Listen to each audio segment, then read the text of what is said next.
There's two ways to see the world. Some people see the thing that they want, and some people see the thing that prevents them from getting the thing that they want. There's a great story of two lumberjacks where every morning they start chopping wood at the same time, and every day they stop chopping wood at the same time, and every day one of the lumberjacks disappears for about an hour in the middle of the day, and every day he chops more wood than the other guy, and this goes on for months, and eventually the one who works all day, he says, I don't understand. Every day we start at the same time, every day we stop at the same time, every day you disappear for about an hour in the middle of the day, and every day you chop more wood than me. Where do you go for that hour?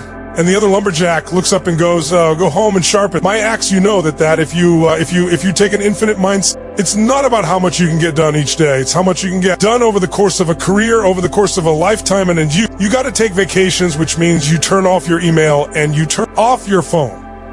And you do not connect to the office, go sharpen your axe. I have 5 little rules that you can follow as you find your spark and bring your spark to life. The first is to go after the things that you want. Let me tell you a story. So a friend of mine and I, we went for a run in Central Park. The Roadrunners organization, on the weekends they host races. And it's very common at the end of the race, they'll have a sponsor who will give away something, apples or bagels or something. And on this particular day, when we got to the end of the run, there were some free bagels. And they had picnic tables set up, and on one side was a group of volunteers. On the table were boxes of bagels, and on the other side was a long line of runners waiting to get their free bagel. So I said to my friend, let's get a bagel. And he looked at me and said, the line's too long. And I said, free bagel. And he said, I don't want to wait in line. And I was like, free bagel. And he says,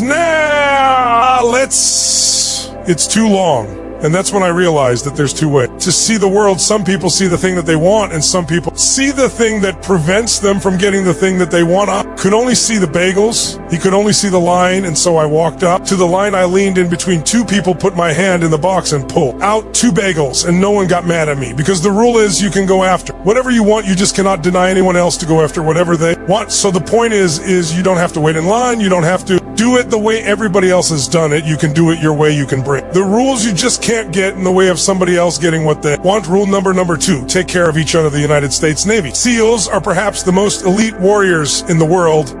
And one of the SEAL was asked who makes it through the selection process, who is able to become a SEAL. And his answer was, I can't tell you the kind of person that becomes a SEAL. I can't tell you the kind of person that makes it through BUDS. But I can't tell you the kind of people who don't become SEALs. He says the guys that show up with huge bulging muscles covered in tattoos who want to prove to the world how tough they are, none of them make it through. He said the leaders who like to delegate all their responsibility and never do anything themselves, none of them make it through. He said the star college athletes who've never really been tested to the core of their being, none of them make it through. He says some of the guys that make it through are skinny and scrawny. He said some of the guys that make it through, you will see them shivering out of fear. He says, however, all the guys that make it through when they find themselves physically spent, emotionally spent, when they have nothing left to give physically or emotionally, somehow, some way they are able to find the energy to dig down deep inside themselves to find the energy to help the guy next to them. They become SEALs. He said, you want to be an elite warrior. It's not about how tough you are. It's not about how smart you are. It's not about how fast you are. If you want to be an elite warrior, you better get really, really good at helping the person to the left of you and helping the person to the right of you. Because that's how people advance in the world. The world is too dangerous, and the world is too difficult for you to think that you can do these things alone. If you find your spark, I commend you now. Who you going to ask for help, and when are you going to accept help when it's offered? Learn that skill, learn by practicing, helping each other. It'll be the single most valuable thing you ever learn in your entire life, to accept help when it's offered and to ask for it when you know that you can't do it. The amazing thing is when you learn to ask for help, you'll discover that there are people all around you who've always wanted to help you. They just didn't think you needed it because you kept pretending that you had everything under control. And the minute you say, I don't know what I'm doing, I'm stuck, I'm scared, I don't think I can do this, you will find that lots of people who love you will rush in and take care of you, but that'll only happen if you learn to take care of them. First lesson 3, Nelson Mandela is a particularly special case study in the leadership world because he is universally regarded as a great leader. You can take other personalities, and depending on the nation we have different opinions about other personalities, but Nelson Mandela across the world is universally regarded as a great leader. He was actually the son of a tribal chief, And he was asked one day, how did you learn to be a great leader? And he responded that he would go with his father to tribal meetings. And he remembers two things when his father would meet. With other elders, one, they would always sit in a circle. And two, his father was always the last to speak. You will be told your whole life that you need to learn. To listen, I would say that you need to learn to be the last to speak. I see it in boardrooms every day of the week. Even people who consider themselves good leaders, who may actually be decent leaders, will walk into a room and say, here's the problem, here's what I think, but I'm interested in your opinion. Let's go around the room. It's too late. The skill to hold your opinions to yourself until everyone has spoken does two things. One, it gives everybody else the feeling that they have been heard. G gives everyone else the ability to feel that they have contributed. And two, you get the benefit of hearing what everybody else has to think before you render your opinion. The skill is really to keep your opinions to yourself. If you agree with somebody, don't nod.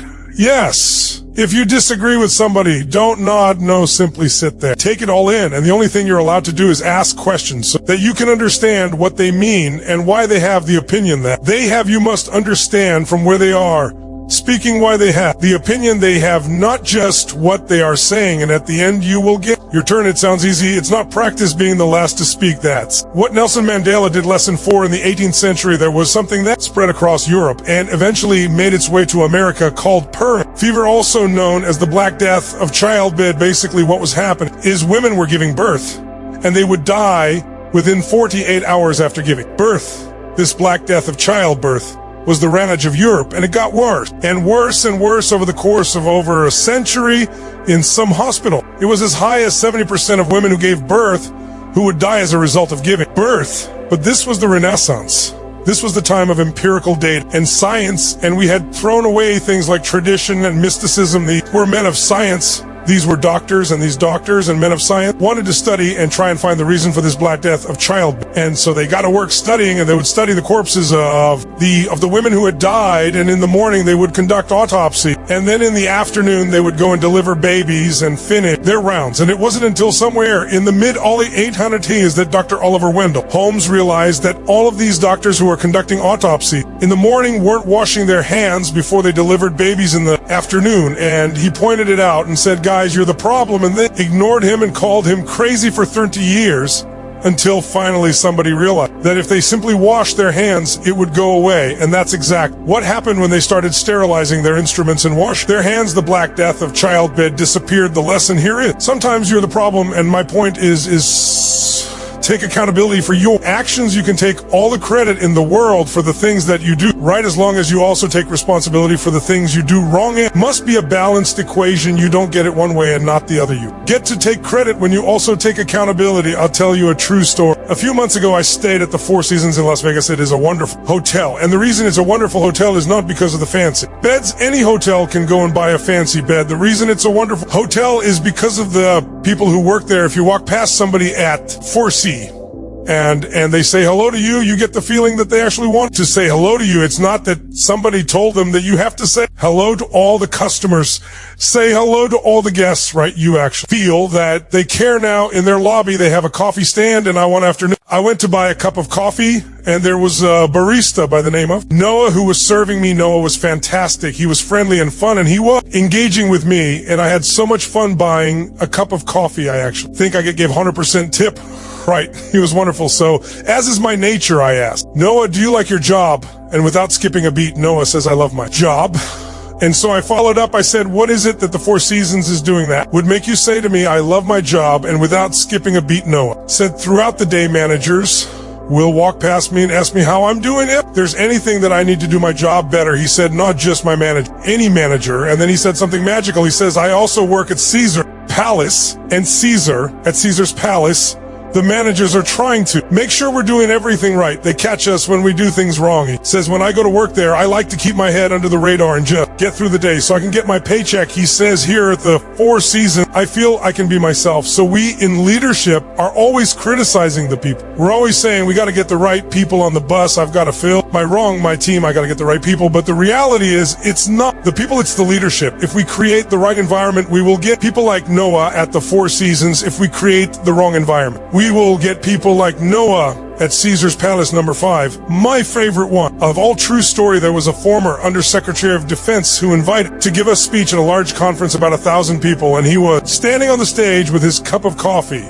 and a styrofoam cup, and he took a sip of his coffee and he smiled and he looked down at the coffee and then he went off script. And he said, last year I spoke at this exact same conference last year. I was still the undersecretary, and when I spoke here last year, they flew me here business class, and when I arrived at the airport, there was somebody waiting for me to take me to my hotel. And they took me to my hotel, and they had already checked me in, and they just took me up to my room, and the next morning I came downstairs and there was someone waiting in the lobby to greet me, and they drove me to this here venue and handed me a coffee cup of coffee in a beautiful ceramic cup. He says, I'm no longer the undersecretary.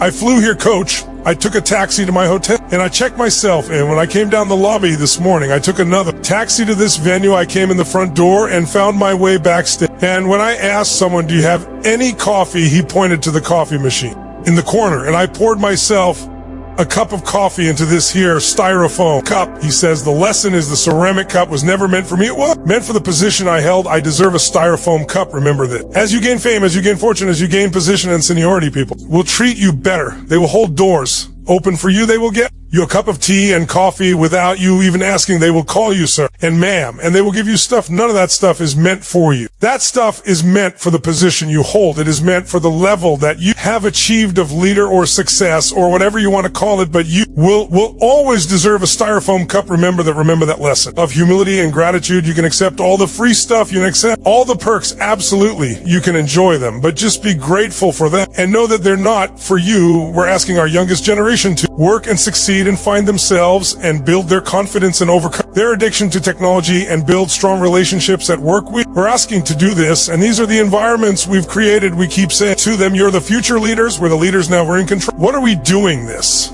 Is what empathy means. It means if there's an entire generation struggling, maybe it's not them. It's like, the only thing that the common factor in all my failed relationships, we just can't get the right performance out of our people. Maybe it's you, right? It's not a generation. It's not them. We're not difficult or hard to understand. They're human beings like the rest of us, trying to find their way, trying to work in a place where they feel that someone cares about them as a human being. By the way, that's what we all want. In other words, it's not even generational. It's all of us. This is the practice of empathy, that if we're struggling to communicate to someone, if it's struggling to help someone be at their natural best. I'm tired of people saying to me, how do I get the best out of my people? Really, that's what you want there. Like a towel, you just wring them. How can I get the most out of them? No, how do I help my people be at their natural best, right? We're not asking the questions. We are not practicing empathy. We have to start by practicing empathy and relate to what they may be going through, and it will profoundly change. The decisions we make, it will profoundly change the way we see the world. We are growing up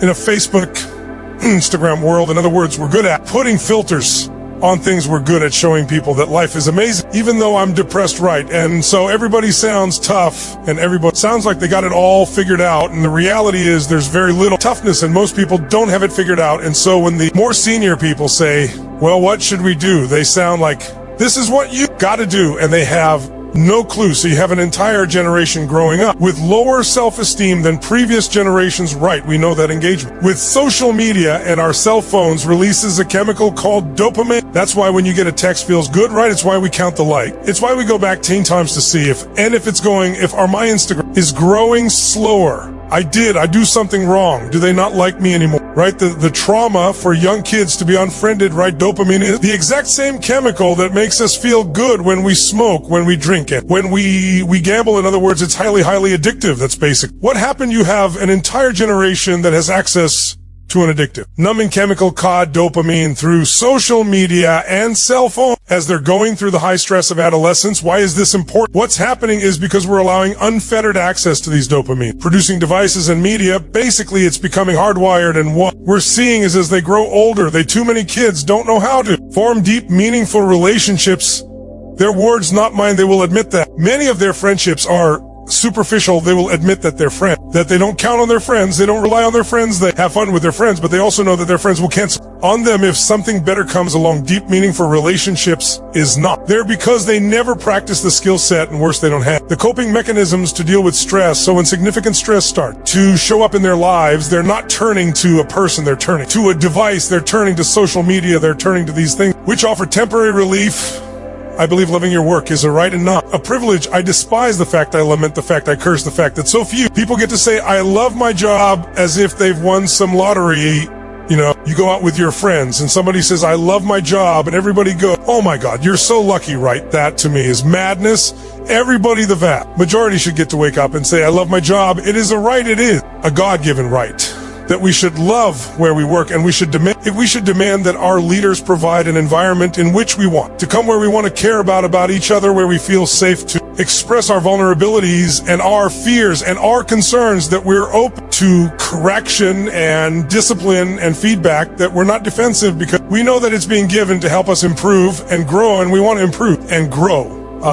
And in turn, we will help others improve and grow when we feel safe, when we feel that our leaders care more about us than a number. They care more about our lives and our confidence and our joy and our skill set more than some short-term gain, that they care more about our priority than the priorities of some disinterested external constituency. Then we will respond in kind, and we will offer our blood and our sweat and our tears, and we will make sacrifices of all kinds to see that our leader's vision is advanced and that this company continues to thrive, not for them, for our sake. It becomes deeply personal and becomes something we love contributing to. I talk about it all the time. Working hard for something we don't care about is called stress. Working hard for something we love is called passion.